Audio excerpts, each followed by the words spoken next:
Hello po sa inyong lahat mga kabaryan, nandito na naman po ako si Pinoy Coin Hunter para atin pong pag-usapan ang tungkol dito sa 1 centavo Pilipinas ni online seller kung saan ay meron po itong taong 1944 at ang ating pakay po rito ay atin pong alamin kung magkano yung kanyang presyo sa kanyang 1 centavo 1944 na lumang barya na ito. Ito po ay 2 piraso. Ayan, 2 piraso po niya itong ibinebenta. Kaya ayan, base po sa larawan na ito ay mukhang maayos naman po yung kondisyon ng kanyang mga 1 centavo coin dito. Ayan po, at nakikita naman natin dito yung kanyang kanilang kabaliktaran kung saan ay ayan, may tatak na S. Ayan, yung kanyang mint ay may tatak na S, kaya mukhang minted po ito sa San Francisco. Kaya ayan, ito po ay may taong 1944. Ayan, pero kung pagmamasdan natin, parang may bukol-bukol yung ito, yung nandito sa ating bandang kaliwa kumpara yung nandito sa ating bandang kanan. Ayan, parang may bukol talaga ito. Ngayon ay mukhang may damage po siya rito. Ayan, dito. Ayan, sa kanyang bahagi rito sa ibaba. Pero yung ito, nandito sa kanan ay mukhang maayos po siya. Ayan. Pero parang may error po talaga ito yung nandito sa ating kanan. Ayan, United States of America, 1944. Ayan. At saka dito ay 1 centavo Pilipinas. At kung i-check po natin kay Numista ay ayan nga, ito yung kanyang overside. At ito naman yung kanyang reverse side. Ayan, mas luma yung sample dito, mas luma yung kanyang itsura. Kaya ayan, mas maganda po yung binebenta rito ni online seller. Ayan, kasi mas mukhang bago kumpara dito sa sample na ipinakita ni Numista rito. Ayan, yung mga ganitong klase na disenyo ay meron po itong taon na 1937 at saka hanggang 1944.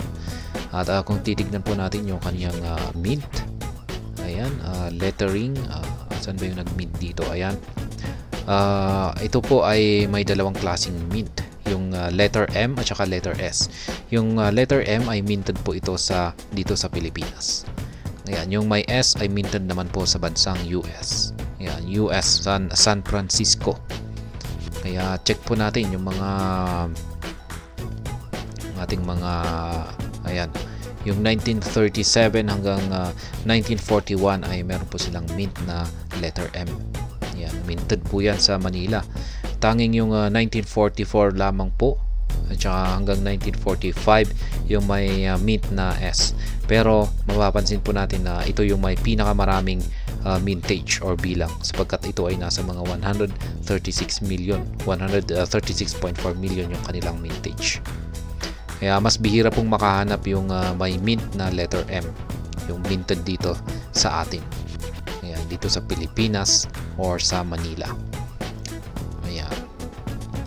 Ayan, yan pong muli ang binebenta ni online seller dito na kanyang 1 centavo coin na may taong 1944 na siyan pong ating aalamin kung saan yung pakay po natin sa video ay atin pong aalamin kung magkano yung kanyang presyuhan rito. Kaya yan, atin na pong alamin kung magkano yung kanyang presyo rito. Kaya ito ay kanyang ibinebenta sa halagang 350 pesos. Kaya yan, 2 piraso po yan. 2 piraso na 1944 na 1 centavo Philippine coins. Binebenta po niya yan sa 350 pesos. Kaya kung isang piraso po siguro ito ay nasa 125 pesos. Ayan, yung kanyang presyo kung isang piraso. Ayan, 2 pieces, 1944, 1 centavo Philippine coins.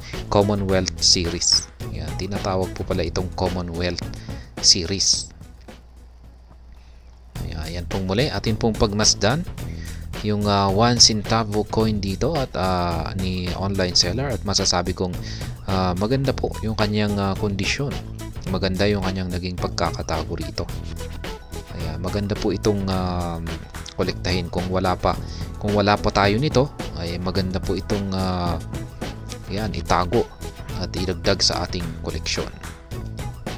Ayan, ito na rin yung kanilang mga reverse side.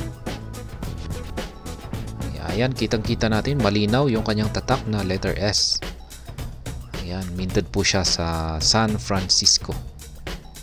Ayan, pero pag mapapansin natin, pag mamasdan natin mabuti, ay yung gilid po nito ay yung nandito sa ating bandang kanan ay mas makapal. Yung kanyang gilid, maging yung kanyang letter S ay medyo mas malaki na rin kung ikukumpara natin yung nandito sa bandang kaliwa. Yan, mas manipis yung kanyang letter S at saka mukhang mas maliit.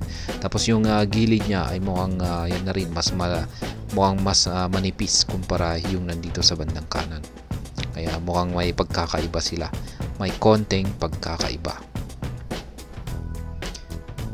Kaya yan pong muli ang 1944 na 1 centavo Filipinas ni online seller. Ibinebenta po niya ang 2 piraso na ito sa halagang 350 pesos. At ayan, hanggang dito na lamang po tayo sa video na ito mga kabarya. Sana po ay inyong nagustuhan ang aking paliwanag dito. Kung inyo po itong nagustuhan, pakiclick lamang po ang like button nito. Para naman po sa mga bago lamang dito, kayo po ay aking inaanyayahan para mag-subscribe. Pakiclick na rin po ang bell icon nito dahil ito po ang siya magsisilbing notification nito sa mga bago kong videos na akin pong ina-upload sa aking YouTube channel na ito. Marami pong salamat sa panunood, ingat po tayo lagi at God bless po sa ating lahat.